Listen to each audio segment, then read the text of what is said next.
C'était le feuilleton de l'été. Un petit miracle. Nous sommes le 3 octobre 2016. Ces tortues de quelques centimètres, nées sur la plage de Saint-Égulphe à Fréjus, se jettent à l'eau, sous le regard des équipes de Marineland et de sa fondation, mais aussi des amoureux des animaux et des touristes. L'apothéose d'un projet unique, démarré 2 mois auparavant, par hasard.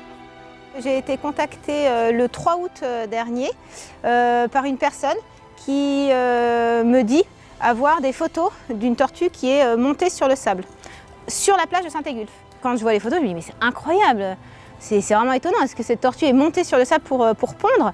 Et du coup, aussitôt, je le rappelle et je lui dis bon, je viens vous chercher et on va ensemble sur la plage, vous allez me montrer où c'était. Après des heures de recherche, à creuser la plage autour des serviettes des vacanciers, l'espoir de trouver des œufs de tortue semble s'envoler.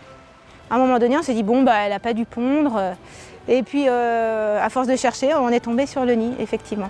Et à partir de ce moment-là, effectivement, les choses se sont accélérées. Il a fallu mettre tout de suite en place un périmètre de sécurité, mais juste pour préserver le nid. Avec la ville de Fréjus, le conservatoire du littoral, bien sûr la Fondation Marineland.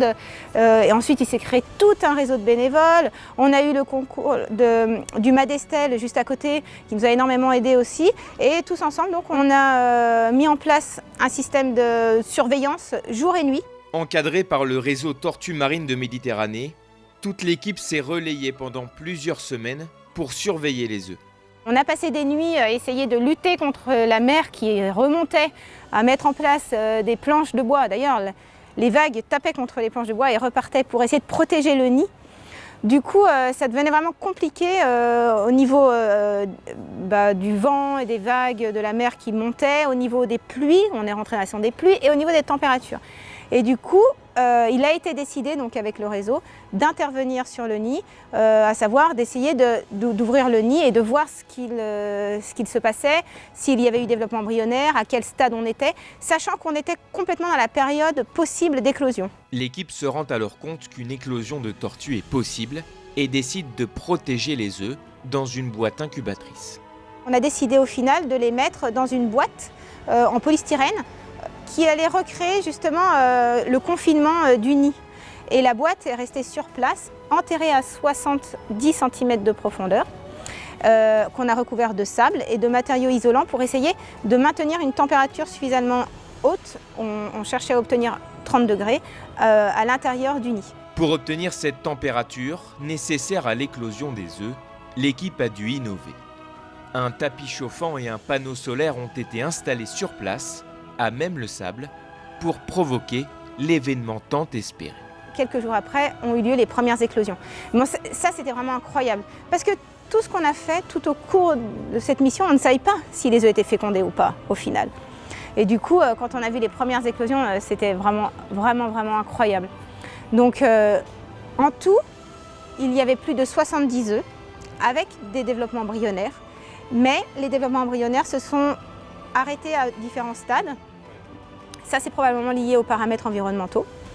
Et il y a quand même eu 8 éclosions, 8 petites tortues qui ont percé la membrane. Parmi ces 8, 4 œufs ont pleinement éclos, des tortues prêtes à vivre, après une dernière étape. Une fois que les petites tortues ont éclos, on a recréé un nid dans un seau. Et dans ce seau, on a creusé un trou et on a mis les petites tortues au fond du seau. On a recouvert de sable sec et on a attendu que de par elles-mêmes, elles remontent jusqu'à la surface. Donc on a mis en place ce protocole-là. Et dès que les tortues sont arrivées à la surface, en fait, on a déposé le seau sur la plage pour que les petites tortues puissent partir d'elles-mêmes à l'eau. Donc voilà, ça c'était vraiment un événement vraiment incroyable parce que de les voir par elles-mêmes justement partir à l'eau, c'était vraiment très chouette. Sur le sable varois, et sous les regards nombreux des bénévoles, des journalistes et des curieux, le projet se concrétise enfin. C'est l'heure de la course vers la mer, vers la vie.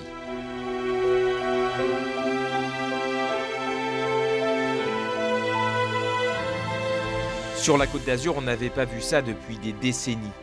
Pour les équipes de Marineland et sa fondation, qui travaillent sur la conservation des tortues depuis des années, c'est le plus beau message possible. Je pense que sur les plages du Var, on n'a jamais autant parlé des tortues marines, donc ça c'était vraiment très chouette. Et en fait, ce site de ponte, vraiment, ça a été un lieu de rencontre, un lieu d'échange, un lieu de partage, un lieu de communication. Et on parlait tous de la même chose. Et tous ensemble, l'objectif était commun. Et il y a eu toutes générations confondues, de tous les milieux sociaux, et puis des néophytes et ceux qui connaissent un peu mieux. Et vraiment, c'était vraiment chouette justement de réussir à rassembler tout le monde pour une cause commune. Du coup, ça c'est sûr qu'au niveau sensibilisation et communication autour de la problématique des tortues marines, ça a été une super opération. On ne remerciera jamais assez tous les bénévoles qui ont été là et qui ont cru parfois beaucoup plus que d'autres personnes. Et ensuite, tous les acteurs qui ont participé à cette mission. À savoir les scientifiques, à savoir le Conservatoire du littoral, la ville de Fréjus, la Fondation Marineland et Marineland et tous ces bénévoles qui ont participé au projet et je pense que c'est vraiment une réussite commune, quoi. Cette expérience, précieuse humainement, le sera aussi scientifiquement, car les nombreuses données recueillies viendront élargir le champ des connaissances sur les tortues de Méditerranée. Un jour peut-être elles viendront pondre à leur tour sur nos plages, raison de plus pour les protéger et faire du littoral une terre accueillante pour cette espèce en danger.